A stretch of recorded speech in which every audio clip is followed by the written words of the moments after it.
네, 안녕하세요. 주터팬입니다. 어제 미국 소비자 물가 지수가 발표되면서 시장이 정말 난리가 났죠. 관련해서 현실적으로 시장 상황을 다시 되짚어보고 어떻게 대응하면 좋을지 그 방법에 대해서 이야기 드려보겠습니다. 대부분의 진실, 현실들은 구름 속에 가려져 있습니다. 지금은 그것들을 객관적으로 바라봐야 할 시간이라고 생각됩니다. 자, 미국 5월 소비자 물가 지수 먼저 정리를 드려보겠습니다. 여기 산 보이시죠? 말 그대로 물가 상승 수준이 태산처럼 높습니다. 일단 헤드라인으로는 81년 12월 이후 최고 수치인데요. 전체 소비자 물가 구성의 3분의 1을 차지하는 거주민은 한 달간 0.6%가 올랐고 식음료는 1.2% 그리고 아름다울 미친 에너지는 3.9%가 상승하였습니다. 에너지 중에 기름값은 무려 16.9%가 상승하여 1년 전 대비 무려 107%나 올랐네요. 이게 정말 말이 되는 수치인가요? 캘리포니아 일부에서는 리터당 3,000원이라고 하네요. 한국도 곧 이렇게 될 수 있기 때문에 유가 상당히 경계해야겠죠. 미국인들에게 기름값은 한국으로 따지면 버스, 전철, 이 택시 요금인데 바이든 지지율 바닥인 것이 이유가 너무 보이죠. 실제로 엄청난 인플레이션으로 근로자들은 실질적으로 가난해지고 있습니다. 1년 전 대비 실질 임금은 3%가 하락하였습니다.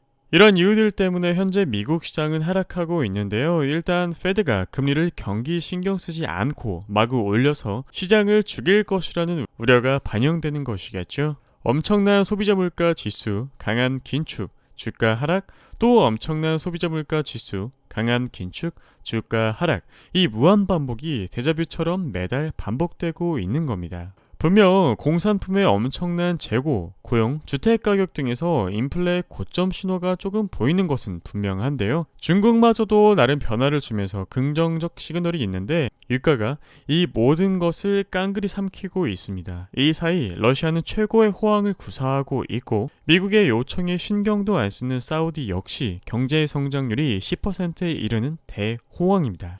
유가 상승의 원인은 여러 가지가 있겠으나 결정적인 것은 역시 전쟁이겠죠. 비도덕적인 전쟁과 이어지는 극심한 서방의 제재로 러시아는 그대로 몰락할 것이라는 예측이 처음에는 많았습니다. 푸틴의 결정적 판단 미스는 정신 이상설, 중병설 등 여러 가지 루머까지 생성시킬 정도였으니까요. 그런데 아이러니하게도 전쟁이 5개월째에 접어든 지금 최고의 수혜자는 러시아입니다. 러시아 주가는 4에서 5개월 만에 50%가 급등하였고 루블 환율도 100% 넘게 상승하였습니다. 또 다른 수혜자는 언론인 카슈코지를 살해하며 바이든 정부로부터 비판을 받았던 사우디인데요. 1분기 성장률 무려 10%에 달합니다. 그렇기 때문에 미국 얘기에 신경 쓰지 않는 중국, 인도는 제재를 받는 러시아 원유를 시가 대비 20%에서 30%씩 싸게 구매하는 덕분에 상대적으로 고유가 충격에서 그나마 자유로운 겁니다. 이렇게 인도, 중국은 원유를 세게 구매하여 이득을 누리고 있고요. 미국, 유럽과 사이가 나쁠수록 호황으로 희낙락이고 오히려 이 정작 정의를 외치며 규제에 나서는 당사자들이 매를 맞고 있는 상황입니다.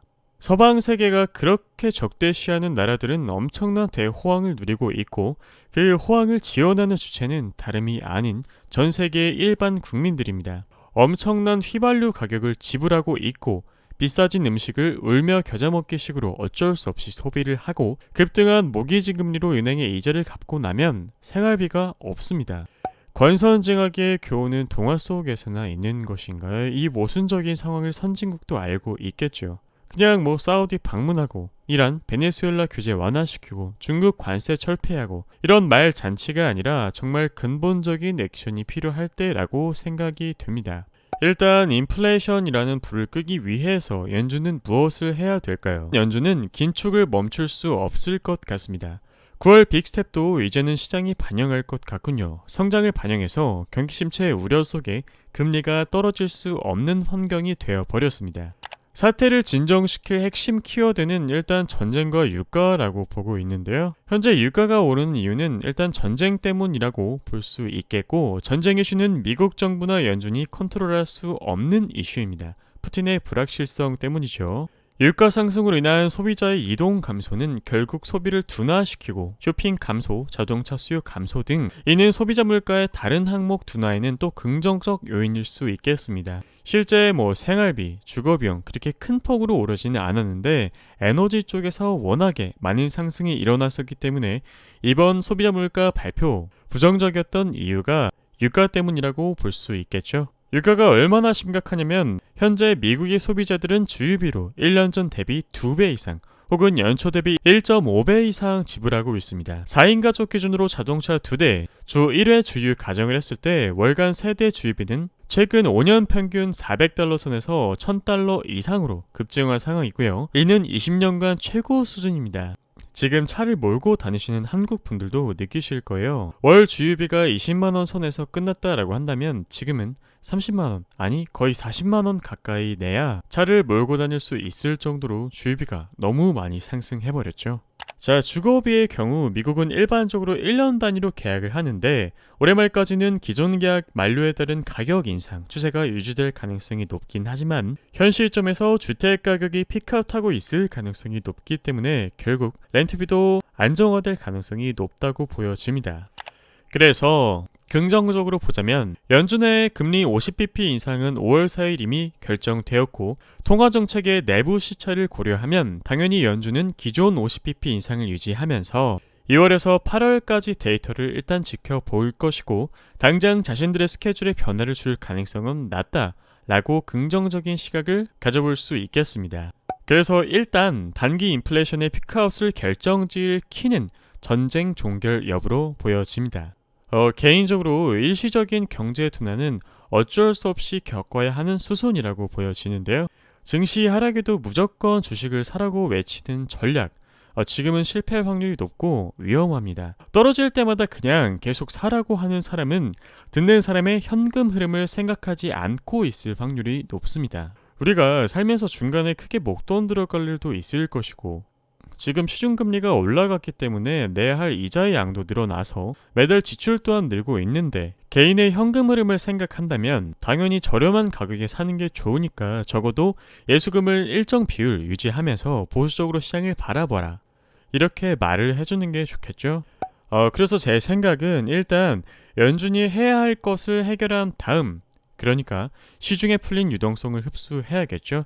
어쩔 수 없지만 경제 둔화를 겪고 난 다음 어느 정도 유동성이 흡수가 되었다라고 한다면 중앙은행이 기준금리를 내리고 유동성을 다시 공급한다는 사인을 줄 때 바로 그때부터는 본격적으로 주식을 매입해도 괜찮다고 판단합니다. 물론 당연히 제 의견이 전적으로 맞다는 것은 아닙니다. 그냥 이런 의견도 있구나 라고 가볍게 봐주시면 감사드리겠습니다. 현재 투자하기 좋은 환경은 중국 증시라고 보여지고 실제 저번 주 금요일에 1조 원의 펀드 금액이 유입되었죠. 미국 시장에 상장된 중국 기업 2개만 간단하게 보고 가겠습니다. 징동닷컴 일봉입니다. 미국 증시는 대부분 하락했지만 징동닷컴은 이 파란 색깔 장기 외부 하락 추세선을 돌파하고 지금 리테스트를 받는 과정으로 가고 있죠. 이 구간을 지켜준다면 다시 한번 위로 방향을 돌려세울 가능성이 높다고 판단되고요. 알리바바 일봉입니다. 본 기업이 어떤 기업인지 말 안 해도 여러분들 잘 아실 겁니다. 일단 104달러에서 109달러 정도가 단기 지지 구간이라고 판단되고요. 역시 돌파 후에 리테스트를 하는 과정이라고 판단되고 해당 구간에서 지지에 성공한다면 방향성은 상방으로 바라보고 대응하셔도 좋을 것 같네요.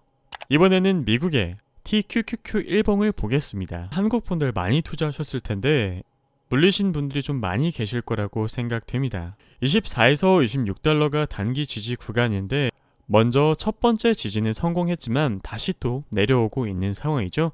만약 해당 구간을 이탈한다면 15불에서 17불까지는 열어두고 대응하시는 게 좋다고 판단됩니다. 그러니까 떨어질 때마다 물을 타시는 것보다 15불에서 17불 실제 도달했다. 그런데 이 구간에서 더 이상 아래로 떨어지지 않고 주가가 오른쪽으로 천천히 밀고 가는 모습이 보여진다 라고 한다면 이때부터 매입하시기를 권유드립니다. 단순히 떨어지는 칼날을 계속 잡는 것보다 특정 가격대에서 지지를 분석해보고 관찰해 보신 다음에 그 다음에 행동으로 옮기셔도 늦지 않으니까요.